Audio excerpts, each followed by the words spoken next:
விநாயக பெருமான் ஆகிய தெய்வங்களுடைய மகாத்மாவுடைய பெருவிழாவிலே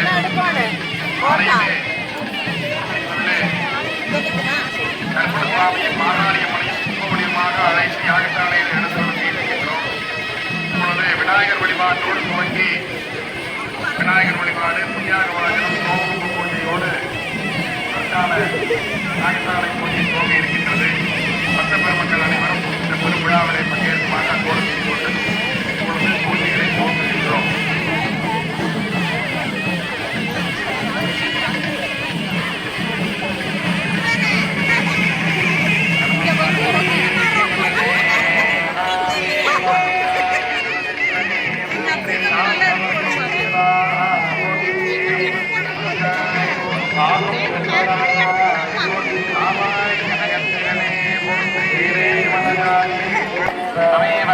मम देवदेव प्रभं स्वमकलावरं ब्रह्मन्दरे कृषावहनत्रयं नौमि विनाशवानि गुणत्रयस्तं कुलदैवतं कुलदेवता मातादेवता यो नमः अनेकोटि प्रार्थनां समर्पयामि मानवरूपाभ्यां जाति सर्वमङ्गलाः संस्मरणात्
श्री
भगवान् श्री महादेव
Bye.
கும்பவடிவமாக யாகசாலைக்கு அழைத்து வந்திருக்கிறோம்.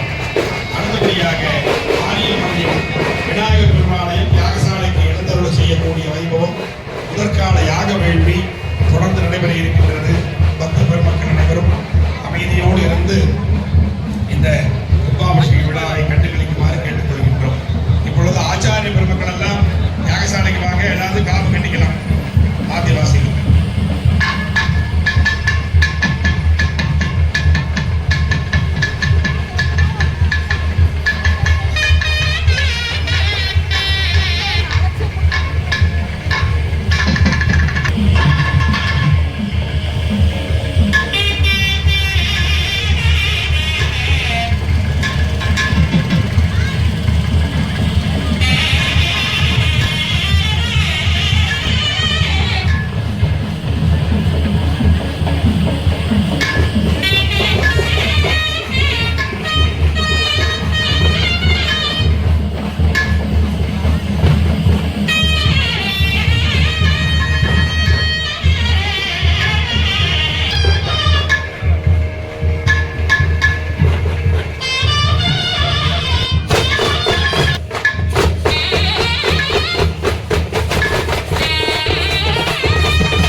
Bye.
ஆலயத்தை ஞானவரமாக வந்து யாகசாலைக்கு சென்று முதல் கால யாக பூஜைகள் நடைபெற உள்ளது. ஆங்காங்கே இருக்கும் பக்த மகாஜனங்கள், இறையன்பர்கள், ஆன்மீக செல்வர்கள், சிவராய செல்வர்கள், குழந்தைகள், தாய்மார்கள், விழாக்கொடியார்கள் அனைவரும் ஆலயத்திற்கு வரும்படி சர்வசாதகத்தின் சார்பாக கேட்டுக்கொண்டு இப்பொழுது பூஜைகள் ஆரம்பம் என்பதை தெரிவித்துக் கொள்கிறோம். பார்வதி பதவே ஹர மகாதேவ ஓம் சக்தி ஹரிபரா சக்தி. யாகசாலை போன பக்தர்கள்லாம் அப்படியே மாரியம்மன் கோயிலுக்குள்ள வாங்க. அம்மாவோட அரிசக்தியானது பூஜை பண்ணி எடுத்து போய் யாகசாலையில்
அன்பான வேண்டுகோள். மதியம் மிகச்சரியாக மத்தியானம் 3 மணி அளவிலே கருப்பணசுவாமி கோயிலிலே இருந்து முளைப்பாறைக்கு ஊர்வலம் கிளம்ப இருக்கின்றது. மிகச்சரியாக 3 மணி அளவிலே கருப்பணசுவாமி கோயிலுக்கு எல்லாரும் வந்துருங்க. முளைப்பாறையோட அங்கிருந்து முளைப்பாறையை அழைத்துக் கொண்டு கருப்பணசுவாமி கலசத்தை ஆராதனம் செய்து அங்கிருந்து கருப்பணசுவாமியை கலசத்தில் அழைச்சிட்டு நேரா மாகாளியம்மன் கோயில் வந்து அங்க மாகாளியம்மனை கலசத்தை ஆவாயம் செய்வதற்கு அங்கிருந்து கோயிலுக்கு வர இருக்கின்றோம். 5 மணி அளவிலே முதற்கால பூஜைகள் துவங்க இருக்கின்றது. பக்த பெருமக்கள் தயவு செய்து கவனித்து வைக்கின்றதாலும் மதியம் 3 மணி அளவிலே எல்லா பக்த பெருமக்களும் ஊர் பொதுமக்கள் எல்லாரும் மதியம் 3 மணி அளவிலே மிகச்சரியாக முளைப்பாறையை ஊர்வலம் கருப்பணசுவாமி கோயிலில் இருந்து கிளம்ப இருக்கின்றது. எல்லாரும் போய் ஒரு மத்தியானம் சாப்பாடு சாப்பிட்டு ஒரு 2 மணி நேரம் ஓய்வு எடுக்கலாம்.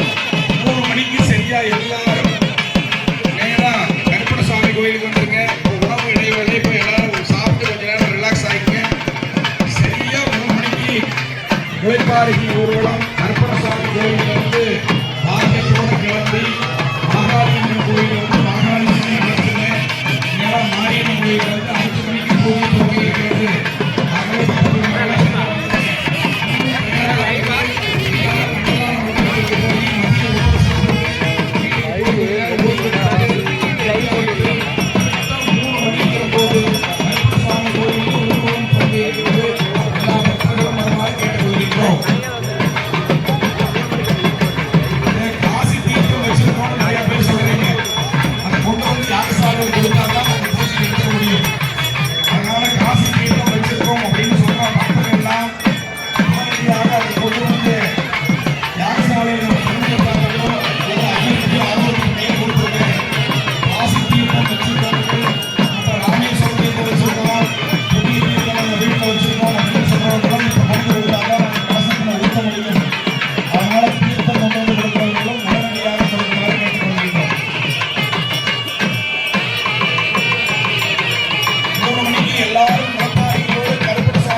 சரியா 3 மணிக்கு அங்கிருந்து கிளம்பிடுவோம். அதனால வந்து வருத்தப்பட வேண்டாம். சரியா 3 மணிக்கு கிளம்பிடுவோம்.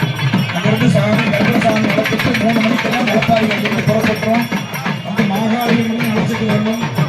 யாகசாலை போட்டு 5 மணிக்கு போகணும். 1/2 மணி நேரம் முன்னாடி வந்தா கூட சந்தோஷம். 2:30 மணிக்கு வந்தாலும் அதனால எல்லாரும் உணவு இடையே சாப்பிட போங்க.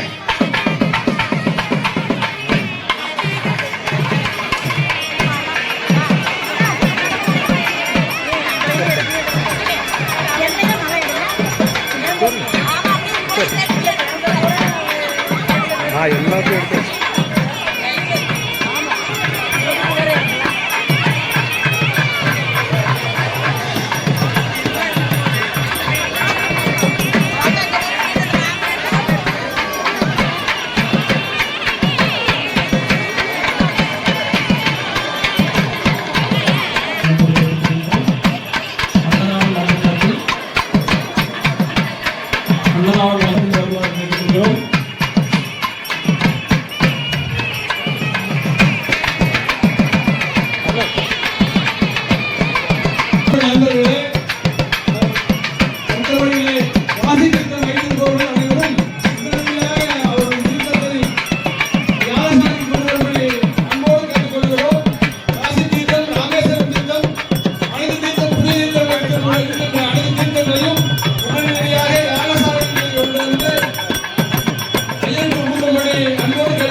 ஓம் சக்தி மகாமாரி அம்மனுக்கு மகாமாரி அம்மனுக்கு மகாமாரி அம்மனுக்கு மகாமாரி அம்மனுக்கு மகாமாரி அம்மனுக்கு மகாமாரி அம்மனுக்கு மகாமாரி அம்மனுக்கு ஓம் சக்தி ஓம் சக்தி ஓம் சக்தி ஓம் சக்தி.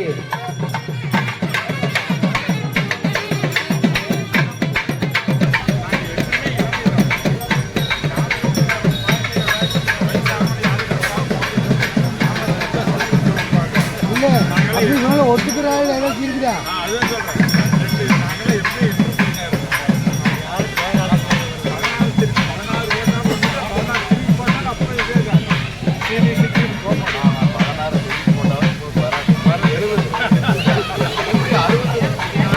அது மாதிரி போகாது.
கண்டிப்பா ஆகிய தெய்வங்களுடைய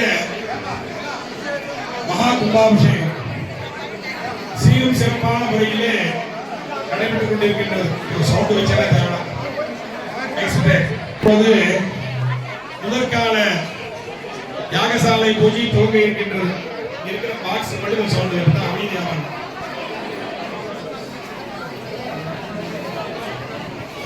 முதற்கால யாக வேள்வியிலே எல்லா தெய்வங்களையும் யாகசாலைக்கு கும்ப வடிவமாக அழைத்து வந்து வைத்திருக்கின்றோம்.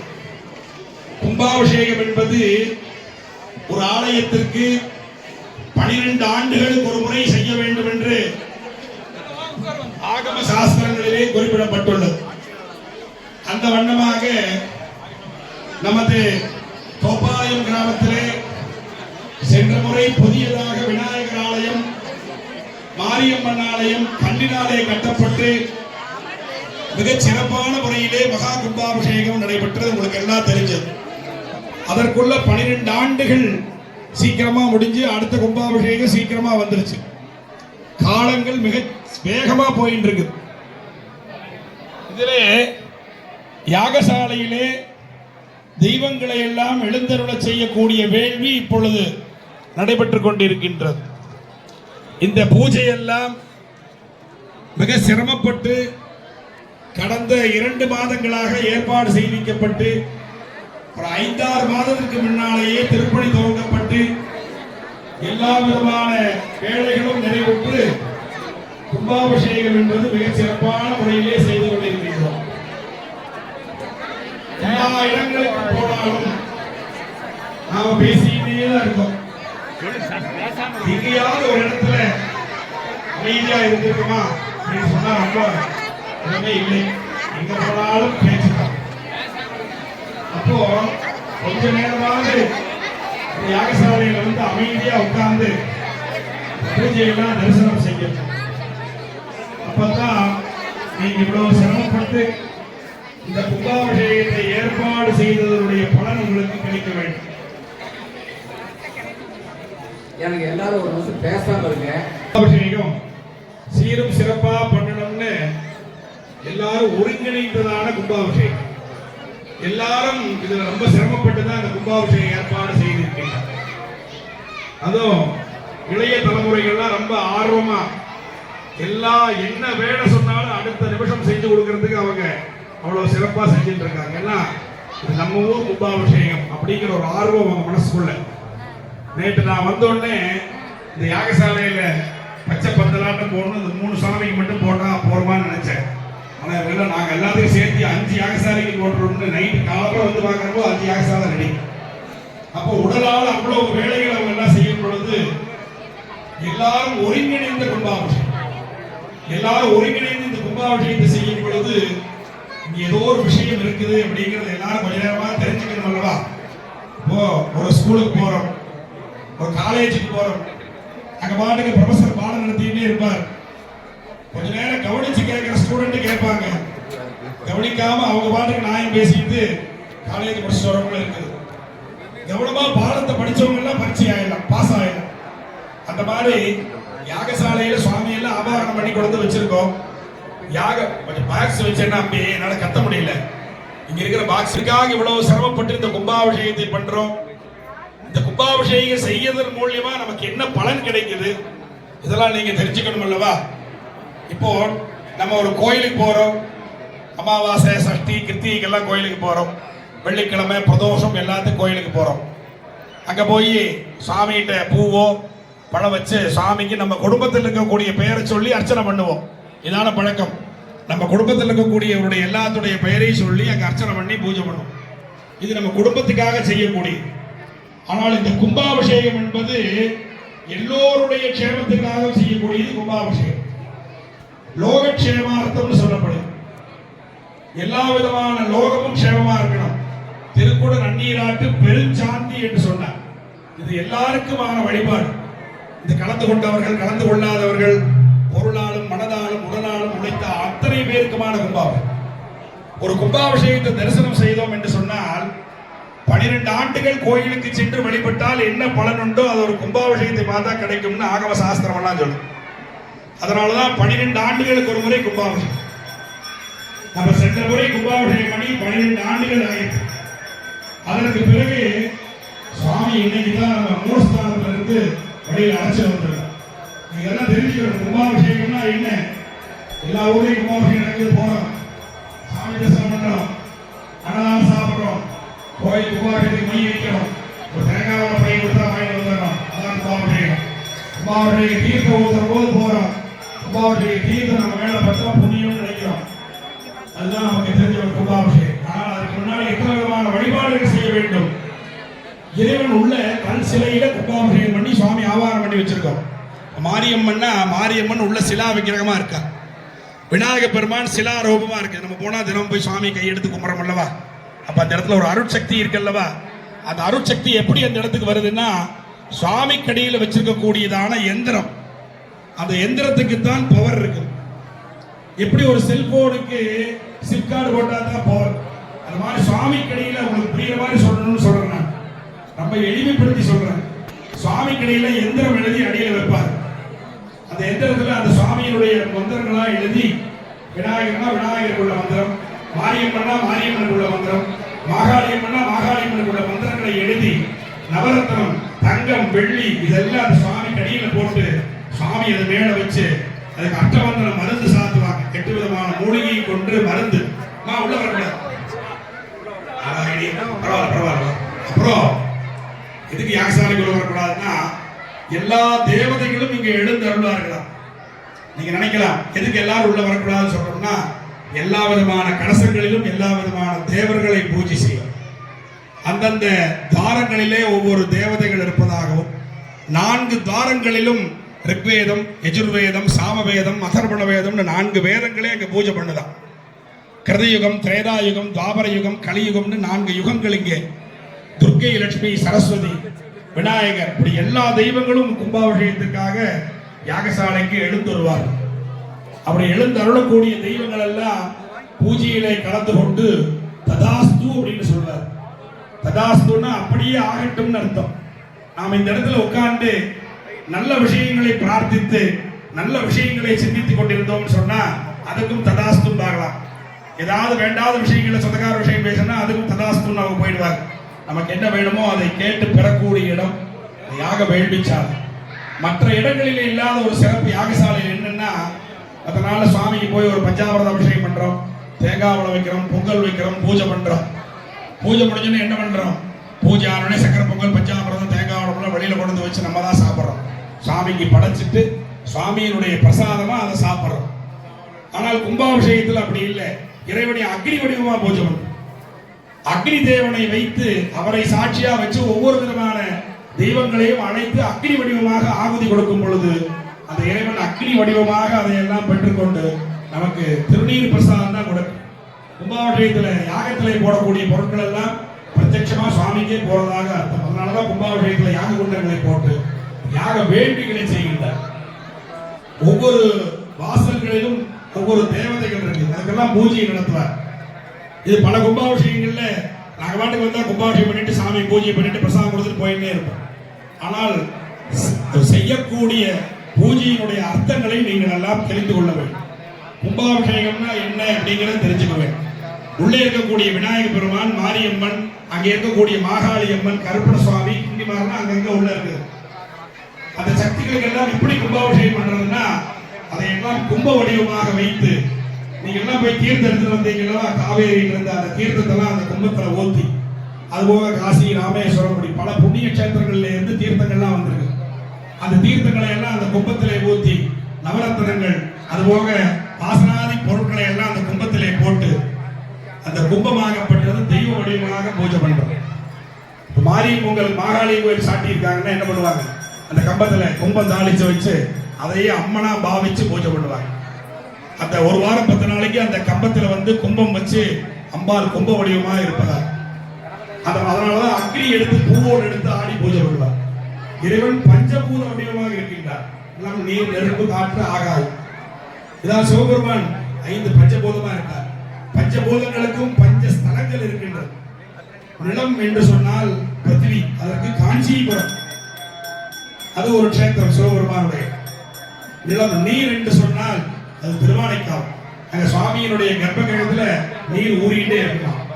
நிலம், நீர், நெருப்பு திருவண்ணாமலை ஜோதி. நிலம், நீர், நெருப்பு, காற்று திருக்காளஹஸ்தி, அங்க கருவறையில தீபம் ஆடிட்டே இருக்குமா. அடுத்து ஆகாசம், சிதம்பரம் ஆகாசஸ்தலம். இறைவன் பஞ்சபூத வடிவமா இருக்காங்கிறது இதுதான் உணர்த்து. அதைத்தான் யாகசாலையிலே நீர் ஊற்றி பூஜை பண்ணிக்கின்றோம், அக்னி வடிவமாக பூஜை பண்றோம், மண்ணில் பூஜை பண்றோம்.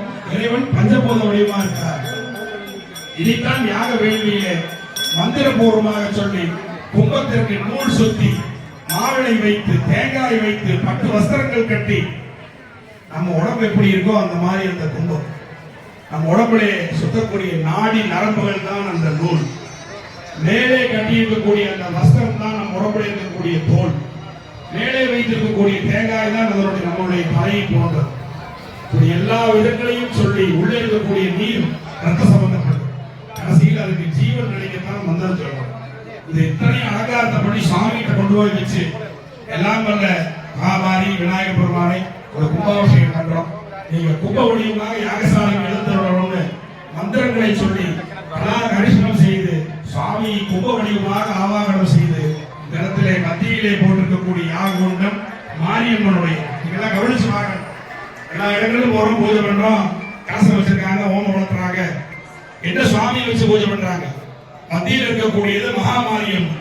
அந்த மகாமாரியம்மனுடைய கும்ப கலசம் மேலே ஆவாகனம் பண்ணி அந்த இடத்துல மகாமாரியம்மன் கும்ப வடிவமாக யாகசாலை வந்திருக்கார்.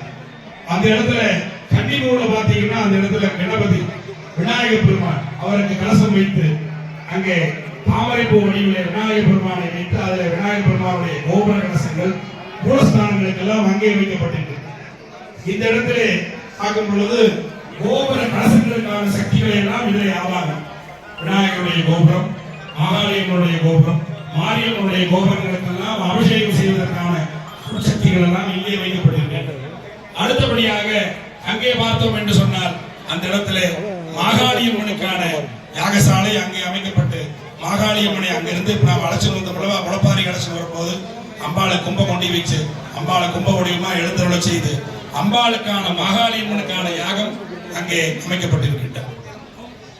வாயு மூலையில அடுத்து ஈசான மூலையிலே கருப்பண சுவாமி மற்றும் அங்கே இருக்கக்கூடியதான கருப்பண சுவாமி கோயில் இருக்கக்கூடிய கன்னிமார், அங்கே இருக்கக்கூடிய முனீஸ்வரன் ஆகிய தெய்வங்களுக்கான யாகசாலை அங்கே அமைக்கப்பட்டு 5 தெய்வங்களுக்கும் 5 யாக குண்டங்கள் தனித்தனியாக போடப்பட்டு யாக வேள்வி தோங்க இருக்கின்றது. இறைவனை அக்னி வடிவமாக பூஜை செய்ய இருக்கின்றார். இறைவனை அக்னி வடிவமாக ஆவாகனம் செய்து ஆகுதிகள் எல்லாம் நெய்யினாலே கொடுத்து 108 விதமான மூலிகை பொருட்கள், பட்டு வஸ்திரங்கள், பழங்கள், பட்சணங்கள், பால், தயிர் இப்படி எண்ணற்ற பொருட்களை கொண்டு யாக வேள்வி செய்ய இருக்கின்றார். இறைவன் அக்னி வடிவமாக தோன்றி கொடுக்கக்கூடிய பொருட்களை எல்லாம் ஏற்றுக்கொள்ள இருக்கின்றார். இப்போ சுவாமி உள்ள இருக்கக்கூடிய சுவாமியா வெளியில் அழைச்சிட்டு வந்துட்டோம். அதனால இப்ப கல் சிலையாக இருக்கக்கூடிய சுவாமி கடியில எந்திரம் வச்சு அந்த மருந்துக்கு 12 ஆண்டுகள் தான் பவர் இருக்கின்றது. அதனாலதான் 12 ஆண்டுகளுக்கு ஒரு முறை கும்பாபிஷேகம் செய்ய வேண்டும். சுவாமி கடியில வைக்கக்கூடிய எந்திரத்திற்கும் அது சாத்தக்கூடிய மருந்திற்கும் 12 ஆண்டுகளுக்கு ஒரு முறை பவர் ஏற்ற வேண்டும்.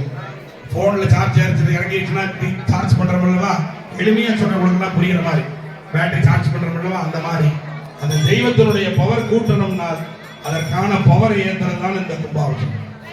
மேலே இருக்கக்கூடிய கோபுரத்திற்கும் உள்ளே இருக்கக்கூடிய மூலஸ்தானத்திற்கும் ஒரு சின்ன ஓட்டையாகப்பட்டது. இந்த மேல கோபுரத்தில் கொண்டு போய் கும்பாபிஷேகம் பண்றோம் அல்லவா, அந்த கும்ப தீர்த்தத்தை மேல அபிஷேகம் பண்ணும் பொழுது அந்த இடத்துல ஒரு பவர் வரும். எல்லா இடங்களில் இருக்கக்கூடிய தெய்வங்களை இழுத்து கொடுக்கக்கூடியதான பவர் அந்த இடத்துல. அந்த நம்ம மாரியம்மன்னா மாரியம்மன் அங்க பூஜை பண்றோம் மேல கோபுரத்துல. அப்ப அந்த மாரியம்மனுடைய அருட்சக்தி மேலே இருந்து அந்த தாமசாந்த அம்பாளுடைய சிரசிற்கும் அந்த கோபுர கலசத்தினுடைய உச்சிக்கும் ஒரு கரெக்டான நேர்கோடு இருக்கு. இதான் சிற்பசாஸ்திர முறைப்படி கோயில் கட்ட வேண்டும். இதெல்லாமே சிவாகமங்களிலே சொல்லப்பட்ட வண்ணம் கோயில் கட்டியிருக்கும். விநாயகர்னா விநாயகருடைய உச்சிக்கு நேர் அந்த கோபுர கலசம். அங்கே இருக்கக்கூடிய அருட்சக்திகள் எல்லாம் அப்படியே விநாயகருக்கு பாஞ்சு உள்ளே இருக்கக்கூடிய எந்திரமும் பவர் கொடுக்கும் போதுதான் அந்த தெய்வத்திற்கு ஒரு பவர் ஏற்படுகின்றது. சாதாரணமா சிற்பச்சாலையில் போய் பார்த்தா அது ஃபுல்லா இருக்கும். விநாயகர்னா கல் சிலையா வாங்கிட்டோம், அதை வாங்கினது எப்படி தெய்வமா நம்ம வணங்கக்கூடியதாக மாத்திரம்னா அதற்கான கும்பாபிஷேகம் தான் யாக வேள்விகள். இந்த மாதிரியான திருவிழாக்களை செய்து கும்பாபிஷேகம் செய்ய வேண்டும். கும்பாபிஷேகம் செய்வது மிக சிறந்த புண்ணியங்களை கொடுக்கும். ஒரு கும்பாபிஷேகத்தை தரிசனம் சொன்னா 12 ஆண்டுகள் கோயிலுக்கு போய் தரிசனம் பண்ணா என்ன பலன் உண்டோ அது ஒரு கும்பாபிஷேகத்தை பார்த்தா கிடைக்கும்னு ஆகம சாஸ்திரங்கள் எல்லாம் சொல்லுது. கும்பாபிஷேகம் பண்ணணும்னு நினைக்கிறதே புண்ணியமா. போனீங்கன்னா சிவன் கோயிலுக்கு போயிருப்பீங்க, பக்கத்துல எத்தனை சிவஸ்தலம் இருக்கு, 63 நாயன்மார்கள் அங்க இருப்பாங்க, எல்லாம் பார்த்திருக்கீங்களா? 63 நாயன்மார்களும் இறைவனுக்கு பக்தியினால சுவாமியை பார்த்தவர்கள். அவெல்லாம் பணி செஞ்சே சுவாமியை பார்த்தாங்க. ஒரு அடியார் என்ன பண்றாரு, சுவாமி சிவனடியாருக்கு தினம் துணி துவச்சு கொடுத்து கைங்கரியம் பண்றாரு. இன்னொரு சிவனடியார் என்ன பண்றாரு, யாரு வந்தாலும் தினம் சிவனடியாருக்கு சாப்பாடு போடுறாரு. இப்படி எல்லா அடியார்களும் சுவாமிக்கு பக்தியினாலதான் சுவாமிக்கு பூ பொறிச்சு ஒருத்தர் கைங்கரியம் பண்றாரு. சுவாமி இவங்க எல்லாம் செய்யக்கூடிய தொண்டை பார்த்து தான் அவங்க எல்லாம் அனுகிரகம் பண்ணி ஏற்றுக்கொள்ள. இப்போ இந்த கோயில் கட்டுறதுக்கும் இந்த கும்பாபிஷேகத்துக்கும் சம்பந்தமான ஒரு அடியாரை பத்தி நான் சொல்றேன். இதெல்லாம் கொஞ்சம் கவனிச்சு கேட்டீங்கன்னா நல்லா இருக்கும். நான் கும்பாபிஷேகம் இவ்வளவு சிரமப்பட்டு பண்றோம். இந்த உள்ள பாட்டுக்கு ஆத்மார்த்தமா பூஜை ஆகிட்டு இருக்குது. நாங்க பாட்டுக்கு எங்க பாட்டுக்கு பூஜை பண்ணி ஓமத்தை வளர்த்தி யாக பூஜை பண்ணி தேங்காவில் தொட்டு கும்பிட்டு எல்லாம் போயிட்டு அன்னதானம் சாப்பிடுங்க காலையில வாங்கிட்டு போயிடுவோம். ஆனால் பல இடங்கள்ல கும்பாபிஷேகத்தை பத்தி மக்கள் தெரிந்து கொள்ள வேண்டும்ங்கிறதா சிரமப்பட்டு நாங்க சொல்றது. அப்போ இந்த கோயில் கட்டினால் என்ன புண்ணியம்ங்கிறதுக்கு ஒரு அடியாரை பத்தி சொல்றேன். ஏன்னா நாளைக்கு காலையில் அந்த கோயில் கும்பாபிஷேகம் நடக்க போகுது. நம்ம வச்சிருக்கக்கூடிய கோயில் கும்பாபிஷேகத்தன்னைக்கு காஞ்சிபுரத்துல ஏகாம்பரநாதர் கோயில் கும்பாபிஷேகம் நாளை காலையில் இதே டயத்தில் நடக்கும். அந்த கோயிலையும் இந்த கும்பாபிஷேகத்தையும் தொடர்பு படுத்துதான ஒரு கதையை சொல்ற கேளுங்க. அந்த கோயில் பல ஆயிரம் ஆண்டுகளுக்கு முன்னாடி ஒரு ராஜா கட்டுறார். ஒரு கோயில் கட்டுறது எவ்வளவு சிரமம்னு முன்னாடி இருந்து கட்டின தர்மகர்த்தா முக்கியஸ்தர்கள் எல்லாம் கேட்டீங்கன்னா தெரியும். கோயில் கட்டுறது சின்ன வேலை இல்லை. பல திருப்பணிகள் பல சிரமங்கள் பட்டு வரி வசூல் பண்ணி எல்லாத்தையும் பதில் சொல்லி அப்படித்தான் நம்ம இந்த கோயில் கட்டியிருக்கோம். திருவண்ணாமலை போய் பார்த்துருக்கீங்க, மதுரை பார்த்துருக்கீங்க, தென்காசி பார்த்துருக்கீங்க, திருநெல்வேலி பார்த்துருக்கீங்க. அதெல்லாம் எவ்வளோ பெரிய கோயில், எவ்வளோ பெரிய கல் கோயில். அப்போ இவ்வளவு கிரேனோ இவ்வளவு மிஷின் வசதியோ கிடையாது. மக்களால் தான், மக்களுக்கு சம்பளம் கிடையாது. அந்த காலத்தில் சாப்பாடு போடுவாங்க, வேலை செய்யணும். அந்த காலத்தில் அப்படித்தான் வேலை நடந்திருக்கு. பெரிய பெரிய கல் தூணெல்லாம் யானைகளை கட்டி எடுத்துட்டு போவாங்களாம். இப்படிலாம் கட்டின பல கோயில்களிலே ஒரு ராஜா திருப்பணி ஆரம்பிப்பாரா கும்பாபிஷேகம். அவருக்கு வயசாகி அவர் போயிடுவார். அவர் பையன் வந்து பாக்கி வேலையை செய்வாங்க. அவனுக்கு ஆயுள் முடிஞ்சிருமா, அவனுடைய பேரை வந்து தான் கும்பாபிஷேகம் பண்ணுவாங்க. அப்படி கட்ட கோயில். இப்போ எல்லா இடத்திலும் சிவபெருமான் இருக்காங்க. காசியில விடவா இங்க நம்ம கோயில் வழிபாடு பண்றோம். ஏன் தென்னாடுடைய சிவனையை போற்றி எந்நாட்டவருக்கு விரிவா போட்டு ஏன்னு சொல்லணும்னா, சாமி இந்த மாதிரியான கோயில்லாம் நம்ம தென்னாட்டில் தான் இருக்கு. நம்ம மதுரை கோயிலுக்கும் தென்காசி கோயிலுக்கும் திருவண்ணாமலையில் இருக்கிற கோயிலுக்கும் எதுவும் ஈடு இணையே இல்லை. இதுக்கெல்லாம் மதிப்பே இல்லை. பல ஆயிரம் கோடி மதிப்பான கோயில். அதனாலதான் அவர் தென்னாட்டில் வந்து பல அற்புதங்களை நடத்துறார். சிவபெருமான் மதுரைக்கு வரார், பெட்டுக்கு மண் சுமக்கிறார், பெரம்படி படுறார். இதெல்லாம் நிறைய புராணம். அதனாலதான் தென்னாடுடைய சிவனையை போற்றிருக்கிறோம். அப்பேற்பட்ட சிவபெருமான் பல அடியார்களை பல வண்ணமாக வந்து ஆட்கொள்றார். இந்த காஞ்சிபுரத்துல ஏகாம்பரநாதர் கோயில் நாளை காலையில கும்பாபிஷேகம். அத பல ஆயிரம் ஆண்டுகளுக்கு முன்னாடி ஒரு ராஜா திருப்பணி பண்றார். காஞ்சிபுரத்துக்கு பக்கத்துல திருநின்ற ஊர்னு ஒரு கிராமம். அங்க ஒரு பூசலார்னு ஒரு அடியார் இருக்கார். அவரு ரொம்ப வசதி எல்லாம் ஒண்ணும் இல்லாதவர், ஒரு சாதாரண ஏழ்மையான மனிதர். அவருக்கு சிவன் கோயில் கட்டி கும்பாபிஷேகம் பண்ணணும்னு ரொம்ப ஆசை. அங்க கிராமத்தில் இருக்கிறவங்க எல்லாம் போய் நான் ஒரு கோயில் கட்டலான் இருக்கேன், நீங்க எல்லாம் மனால முடிச்சதை கொடுங்கிறார். இவர் நம்பி யாருமே பணம் கொடுக்கல. இவரால சிவன் கோயில் கட்டுறது பெரிய விஷயம், யாருனாலே கட்ட முடியாது. இவரால கட்ட முடியல. பல நாட்கள் போய் எல்லாத்திட்டையும் கேட்டு பார்க்கிறார், யாருமே உதவியே பண்ணல.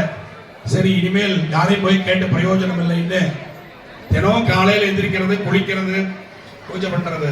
ஒரு மரம் இருக்குமா, ஒரு பெரிய அரச மரம், அது கடியில வந்து உட்கார்ந்துப்பார். கண்ணை மூடி மனதிலேயே கோயில் கட்டுறார். இன்னைக்கு காலையில அஸ்திவாரம் தோண்டியாச்சு. கோயிலுக்கான அஸ்திவாரம், கோயில் கட்டுறதுக்கு முன்னாடி அந்த இடத்துல நிறைய தானியங்கள்லாம் போட்டு அது வளர்ந்த உடனே பசுமாட்டை கொண்டு அந்த இடத்துல மேய விடணுமா. அது மேய்ச்சதுக்கு பிறகு அதை சுத்தம் பண்ணி அப்புறம் தான் கடகால் போட்டு அஸ்திவாரம் போட்டு சிவபெருமான் எங்க வரணும், அம்பாள் எங்க வரணும், முருகப்பெருமான் எங்க வரணும், பரிவாரங்கள்லாம் எங்க வரணுங்கிறதெல்லாம் அளவீடு. அப்படி அவர் மனதுக்குள்ளேயே இத்தனையும் பண்றார். இன்னைக்கு கல் வந்தாச்சு, கல்ல இருக்கிறாங்க. இன்னைக்கு கோயில் அர்த்த மண்டபம் கட்டியாச்சு, கர்ப்பகிரகம் கட்டியாச்சு, சுவாமி கோபுரம் கட்டியாச்சு, அம்பாள் கருவறை கட்டியாச்சு. இதெல்லாம் எது இல்லை, மனசுக்குள்ளேயே கட்டிட்டு இருக்காரு. தினமும் உட்கார்ந்து வேற ஒன்றும் வேலை கிடையாது. ஏன்னா இவர் யாரும் கோயில் கட்டுறதுக்கு உதவி பண்ணல. மனதுக்குள்ளேயே நினைத்து நினைத்து நினைத்து நினைத்து கோயில் கட்டி பெரிய பிரகாரம், கர்ப்பகிரகம், மகாமண்டபம், அர்த்த மண்டபம், கோபுரம், ராஜகோபுரம். மனசுக்குள்ள நினைக்கிறதால என்ன வேணாலும் நினைச்சுக்கலாமே.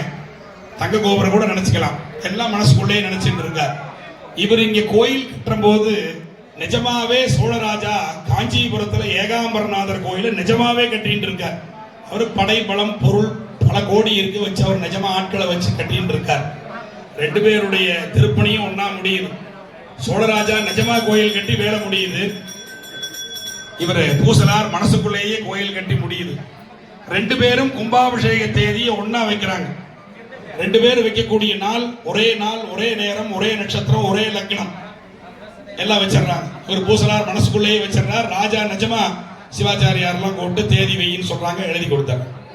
கும்பாபிஷேக தேதி முடிவானே சிவபெருமான் நேரா ராஜாவோட கனவுல போய் சொல்றார், நீ வச்சிருக்கிற கோயில் தேதியில நான் திருநின்ற ஊர்ல அங்க இருக்கிற கோயில் கும்பாபிஷேகத்துல நான் இருப்பேன். அதனால நீ கட்டி வச்சிருக்கிற கும்பாபிஷேக தேதியை மாத்தி வையின்னு ராஜாட்ட போய் கனவுல சொல்றார் சிவபெருமான். இதுல இருந்து என்ன தெரியுது? இது உண்மையா? இது நடந்தது.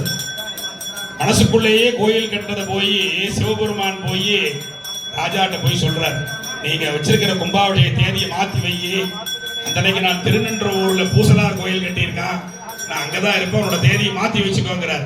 ராஜாவுக்கு பெரிய அதிர்ச்சி. இவ்வளவு பலாயிரம் கோடி பொன் பொருளை போட்டு நாம கோயில் கட்டியிருக்கோம், நம்மளை விட பூசலார் யாரோ கட்டியிருக்காங்களாமே அவ்வளவு பெரிய கோயில், சரி நம்ம சாமியை சொல்லிட்டார் தேதியை மாத்திக்கலாம் அப்படின்னு சொல்லி போட்டு இந்த திருநின்ற ஊருக்கு இந்த கும்பாபிஷேகம் அன்னைக்கு வரார். கும்பாபிஷேகம்னா வேத பாராயணம், திருமுறை பாராயணம், நாதஸ்வர கச்சேரி, பாலமரம் தோரணம் இதெல்லாம் கட்டியிருக்கணும் அல்லவா? ஒரு ராஜா புடைசூழ ஊர் எல்லைக்கு வந்ததே திருநின்ற ஊருக்கு வரார். ஒரு வழி போக்கன் வர அவனை கூப்பிட்டு, எப்பா ஏதோ சிவன் கோயில் கும்பாபிஷேகமாப்பேன் இன்னைக்கு, இங்க எதுங்க சிவன் கோயில், இங்கெல்லாம் ஒண்ணும் இல்லைங்க. இல்லப்பா பூசலாருங்கிற ஒரு கோயில் கட்டியிருக்காரா, சிவபெருமான் வந்து என்கிட்ட சொன்னாரு. அந்த அவர் அடிவா மலையில உட்காந்து இருப்பார், மரத்து கீழே உட்காந்து எந்நேரமும் கண்ணை மூடி உட்காந்து இருப்பாருங்க, அவர் எங்க கோயில் கட்டினாருங்கிறார் அந்த ராஜாட்ட. அவர் சிவபெருமான் பொய் சொல்ல மாட்டாரு அப்படின்ட்டு நேரா இவர் சொன்ன மரத்தடியில வந்து பார்த்தா கும்பாபிஷேக நேரம், யாகசாலை பூஜை பூர்ணாவதியாய் கலசங்கள்லாம் புறப்பட்டு வேத மந்திரங்கள் திருமுறை மந்திரங்களோட மேல போய் கோபுர கும்பாபிஷேகம் நடந்துட்டு இருக்கு. மனசுக்குள்ளேயே இவரு கண்ணை மூடி ராஜா நின்று இருக்கார். எங்க கோயில காணோம், ஒருத்தர் தான் கண்ணை மூடி உட்கார்ந்து இருக்காரு. கும்பாபிஷேகம் எல்லாம் முடிச்சு கண்ணை முடிச்சு பார்த்தாராம் பூசலார். ராஜா முன்னாடி இருந்தனே நடுங்கி போயிட்டார். ஐயோ ராஜா வந்திருக்காரு, என்ன விஷயம், நமஸ்காரம் பண்ணு. மனசுக்குள்ளேயே நீ என்னமோ கோயில் கட்டியிருக்கியாப்பா, சிவபெருமானே வந்து என்னோட தேதி மாத்திவிங்கிற அளவுக்கு நீ எங்க கோயில் கட்டினேன்னா, என்கிட்ட ஒன்றும் வசதியே இல்லை, நான் என்னோட மனதுக்குள்ளே தான் நான் கோயில் கட்டினேன். அப்பதான் ராஜாவுக்கு தெரிஞ்சுதான் ஆத்மார்த்தமான பக்தியோடு யார் சுவாமியை நெருங்குகின்றார்களோ சுவாமி அவர்களுக்குத்தான் நெருங்கி வருகின்றார். நம்ம பெரிய வெள்ளி குடத்துல கொண்டு போய் சுவாமிக்கு பால் அபிஷேகம் பண்ற பக்தனும் சுவாமி கொண்டுதான்.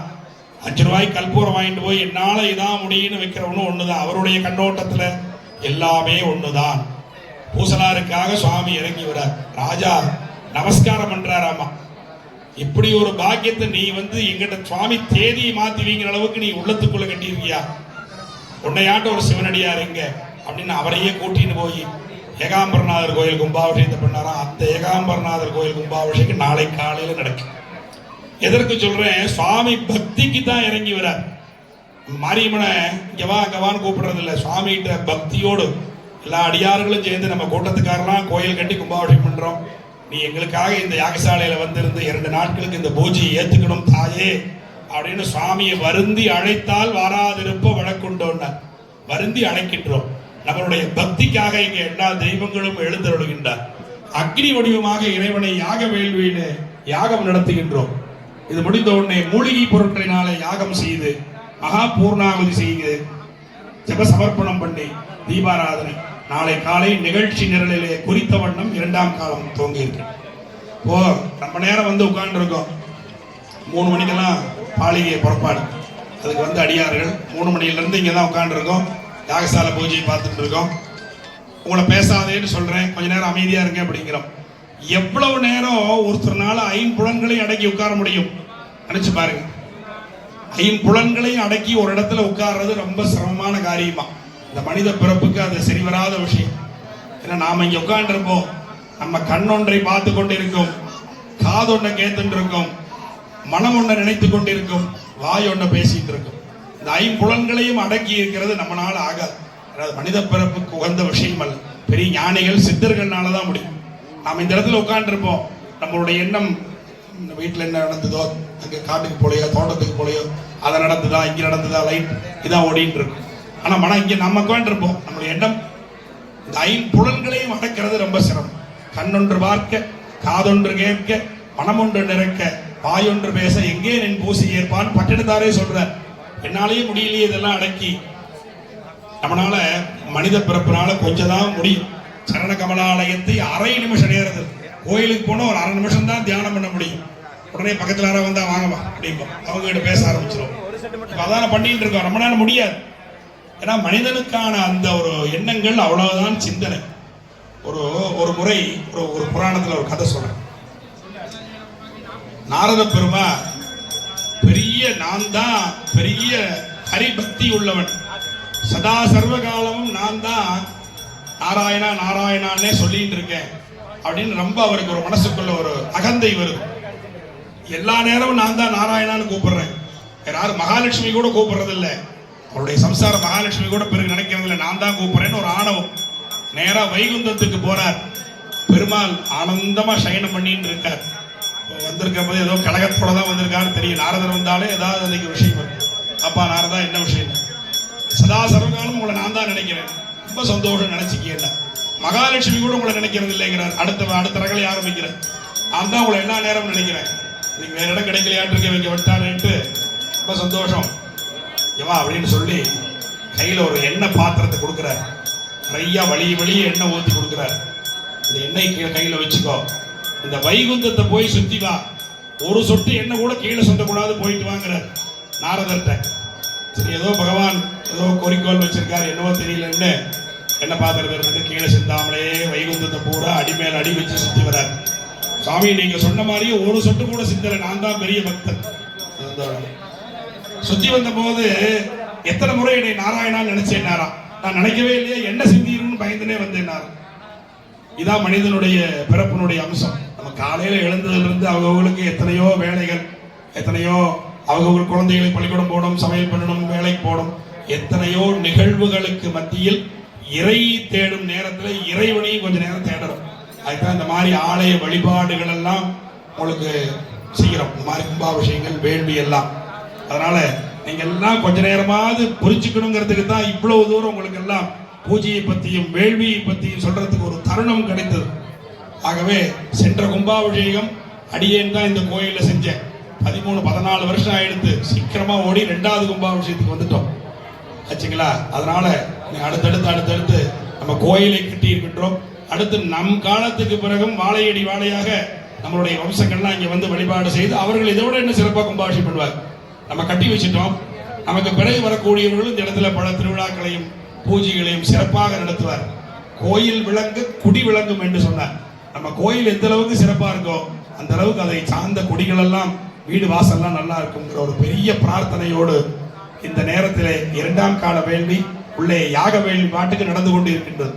ஆகவே உங்களோடு சிறிது நேரம் இந்த விஷயங்களை எல்லாம் பகிர்ந்து கொள்ள அம்பாள் ஒரு பெரிய திருவுருள் நமக்கு கொடுத்தார் என்ற பிரார்த்தனையோடு யாக வேள்வி நடைபெற்றுக் கொண்டிருக்கிறது. சிறிது நேரத்திலே சுவாமிகளுக்கெல்லாம் எந்திர ஸ்தாபனம் வைத்து அஷ்டவந்தன மருந்து சாத்த இருக்கின்றார். அது முடிஞ்சிட யாகசாலையில பூர்ணாவதி.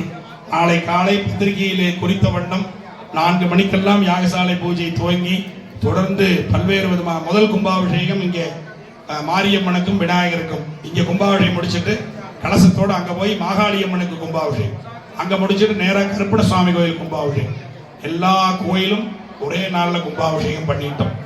நீ அடுத்து இந்த கும்பாபிஷேகம் 12 ஆண்டுகள் கழித்து தான் இந்த 3 கோயிலுக்கும் நம்ம செய்ய போறோம். அது ஒரு பெரிய விஷயம் அல்லவா.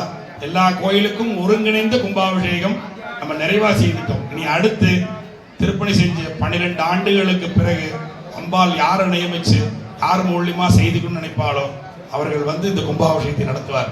நமக்கு இந்த பிராப்தத்தை கொடுத்த அன்னையனுடைய பாதார விந்தங்களை போற்றி முதற்கால யாக வேள்வியை துவங்குகின்றோம். எல்லோரும் அமைதியாக இருந்து யாக வேள்வியிலே பங்கேற்று தொடர்ந்து இரவு அன்னதானமும் நடைபெற்றுக் கொண்டிருக்கின்றது. அந்த அன்னதானத்திலும் பங்கேற்று நாளை காலையும் கும்பாபிஷேகம் முடிந்த உடனே அன்னதானம் நடைபெற இருக்கின்றது.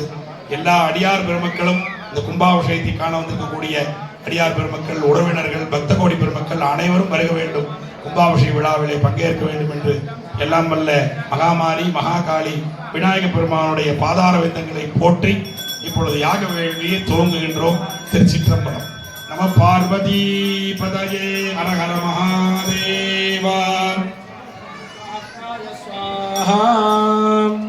ஆகுதி பஞ்சகம் குருவாதராகுணமஸ்திரீ சம்பிரோக்ஷ்ய கவஜேனாபகுண்ட்யா மகானந்தாஜலமா ஜலமா ஜலமா ஞானாஜலமாக वैराग्याय नमः ऐश्वर्याय नमः पद्माय नमः पद्ममध्ये ओम हम बालाज्ञासनाय नमः बालाग्निमत्तदे नमः वाक्ये अर्घ्यं दत्वा नमः शिवाग्न्यासनाय नमः शिवाग्निमत्तदे नमः शिवाग्नजे नमः वाक्ये अर्घ्यं दत्वा सुरमादाय बालाग्नजे स्वाहा बालाग्नजे स्वाहा बालाग्नजे स्वाहा शिवाग्नजे स्वाहा शिवाग्नजे स्वाहा शिवाग्नजे स्वाहा मुखान्तपूर्णां हत्वा बालाग्निभद्राग्नि शिवाग्नजे वौषट् मुखान्तपूर्णां हत्वा भूस्वाहा भुवस्वाहा शुभस्वाहा भूर्भुवस्सुभस्वाहा प्राणानाजन्य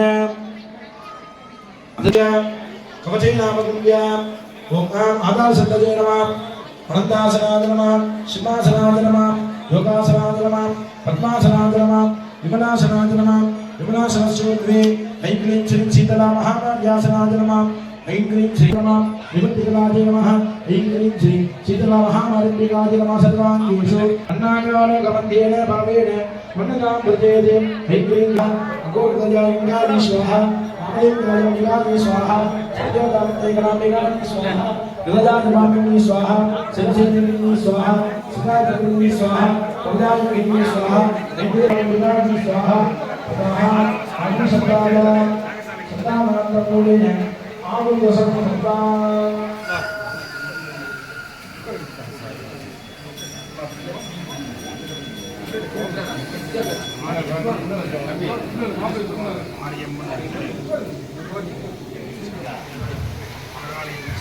Terbangan hadir bersama korban.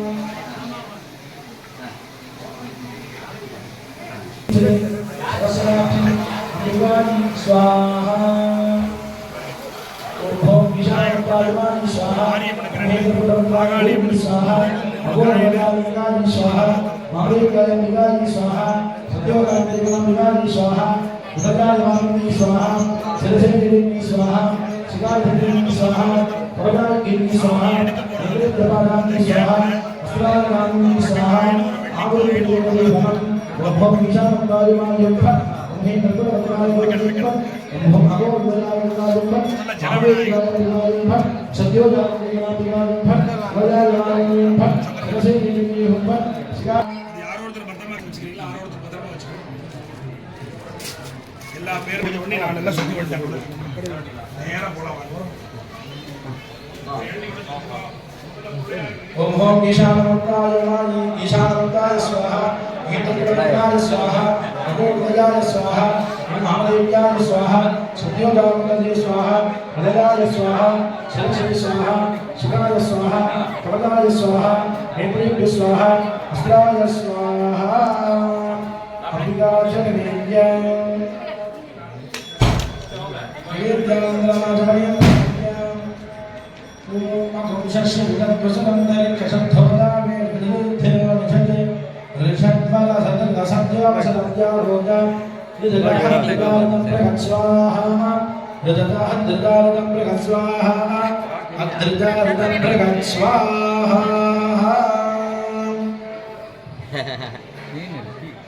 Om Shri Gurubhyo Namaha Harihi Om Gananaam Tva Ganapatiം Namahe Kavindrastamam Jayamurajam Brahmanam Brahmanaswara Anasrikanam Adivasri Rasadakam Om Mahayodajayam Namaste Yastudangani Bhagavya Nudade Namaha Ya Bhavishishivadama Shivam Babhovaditanaho Sivasanavyajata Padajana Rudrapadaja Yate Rudra Shiva Kanora Kodata Prakashini Yajanastadabhashandavajakirichanta Vidagashini Yamishan Girishanta Kasteru Kamshattave Sivangaritadam Guramaru Shatvam Bhamirayam Namaha Bhagavadanamastamavadonam Yojyam Bhavadhyanamastakam Sakasra Kasadeduhe Isindya Sanjya Namuka Shivona Shivana Bhava Vidyananakavardhina Visatyavanavanam Bhadanamatihi Yate Hemavane Ruddhamaste Bhavavadretanaho Najasanan Visvanastamagashvaya Paribhugam Namaste Ashvaditayana Vinadatrindari Ubhavya विद्यापदे नमो बाहुकेशोनां पदे नमो नमः सस्मिञ्जराधे तुषीमदे पदीनां पदे नमो नमो बभ्रुलादनेध्यादिनेन्नाथां पदज्याधवनानां पदे नमो नमो रोगितायस्तपदे वृक्षाणां पदे नमो नमो त्रिनीवानुजाय कक्षाणां पदे नमो मन्दले वायुवस्कदा औषधीनां पदे नमो नमो क्षीरोधाय कृष्णदेवप्रीणां पदे नमो नमः कृष्णवीदादावदे सर्वनां पदे नमः नमः पदे नमो नमः शिवाविद्योतिकां पदे नमो नमः शिवभ्यो तत्तञ्जलं व्यप्रकण्ठानां पदे नमो नमः किञ्चिनेन्द्रधराजकुलिञ्चानां पदे नमो नमः ईशमद्योतिकाभ्यश्चो नमः पृष्ठभ्यो धावभ्यश्चो नमो नमः सदाभ्यश्चदापदेभ्यश्चो नमो नमः श्रीभ्यो अश्वपदेभ्यश्चो नमः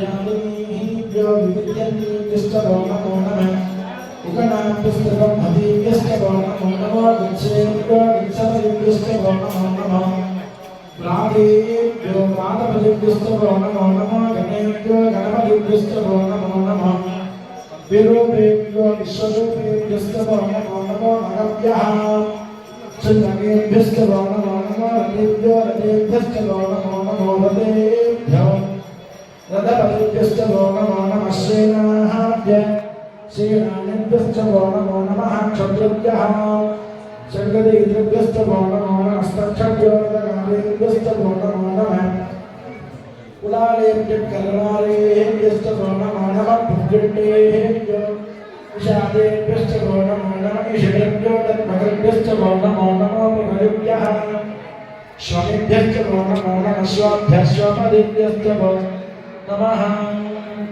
नमो भवाय गङ्गाय नमः शर्वाय पुरुषपदे नमो नमो वृद्धाय संवृद्धने नमो अग्रयाय प्रथमाय नमः शवेयादिनाय नमः शीघ्रयाय शीघ्राय नमः ओर्म्याय ज्ञाय नमः सावधान्याय नमः भद्राय दक्षाय नमः शराय नमः शूराय नमः पवित्रने नमो धर्मिणे जगद्गुरुने नमो प्रियने नमः नमः खाद्याय धने ओम नमः सोमाय रुद्राय नमः ताम्राय दारुणाय नमः स्तंगाय पटुपदे नमः उग्राय भीमाय नमो अग्रे भटाय दूरे भटाय नमो अन्त्रे दहनीयसे नमो भिक्षेभ्यो हरिकेलेभ्यो नमः पाराय नमः शम्भवे कवचोभवे नमः शङ्कराय नमः नमः शिवाय शिवतराय नमस्तेत्याय जगूल्याय नमः पार्जाय भाग्याय नमः प्रदरणाय भेन्याय नमः शिवत्याय प्रभात्याय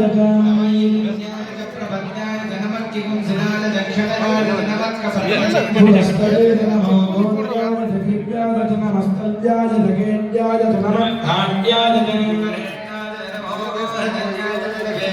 नमः पाकं सब्जाय रजस्याय नमः शुद्धाय हरिद्याय नमः लोप्याय जोमुलब्जाय नमः भूर्ण्याय सूर्ण्याय नमः पर्ण्याय वर्णसद्याय नमो पकलमानाय भिन्नते नमः प्रकृतते नमो वक्किरिकेभ्यो देवानागुं हृदयेभ्यो नमो विक्षीणकेभ्यो नमो विजिर्गद्गेभ्यो नमः आनिरहतेभ्यो नमः आमीवक्केभ्यः अन्ततस्पदे दरिद्रं नीललोकिताय येषां पुरुषाणाम् येषां पशूनां भैरवो येषां किञ्चनामते या दरिद्र शिवा तमो शिवा विश्वानवेश शिवा रुद्रस्य बृहस्पति क्षरण्यीराज नमशाय देवमये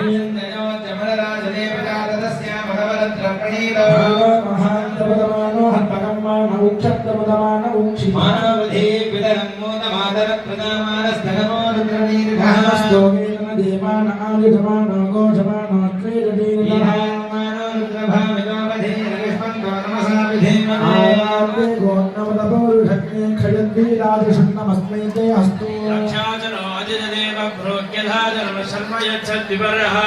जुलेश्चुदङ्गं दशदयगानं मृगन्नपीपमुखान्तमुग्रां हरिणो रुद्रस्य हेतुर्वनं तवरिद्वेदस्य दुर्मदिरगाजु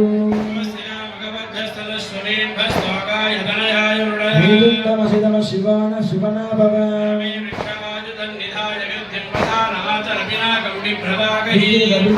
नमस्ते अस्तु भगवः सहस्रान सहस्रदा भागवोत्सवदूतयः सहस्राणि सहस्रजोनि रुद्र अधिभूम्या अस्मिन् महद्यन्नवे हन्तरिक्षे भवाति नीलग्रीवासिदिगण्डाधिपकं रुद्रा उपसृताः भूतानामधिपतयो वृषा चक्रवर्तिनः पदां पतिरक्षय ऐलवृता जव्वितः हरितागं दुष्टपूजागं दुष्टदिशो रुद्रा विभस्तिरे